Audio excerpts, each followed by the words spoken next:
Hello বন্ধুরা, আমি এখানে রেডি হয়ে গেছি। আর এই যে আমার সোনামা তাকিয়ে আছে, এখনও রেডি হয়নি, রেডি হবে। আমরা যাচ্ছি আমাদের পাশের বাড়ি, গৃহপ্রবেশ হচ্ছে, ওখানে যাচ্ছি। তো চলো, আগে হচ্ছে যে সোনামাকে রেডি করানো যায়। সোনামা এখানে রেডি হয়ে গেছে। তো চলো আমরা এখন, এই যে আমরা রেডি হয়ে গেছি, আমরা এখন বেরোবো। এই যে আমরা চলে এসেছি এখন।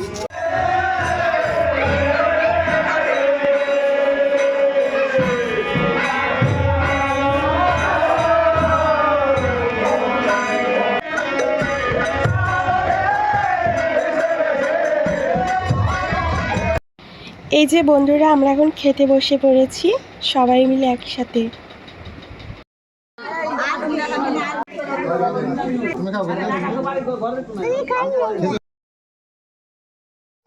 তো এই ছিল আজকের মিনি ব্লগ। তো দেখা হচ্ছে নেক্সট মিনি ব্লগে। Bye bye.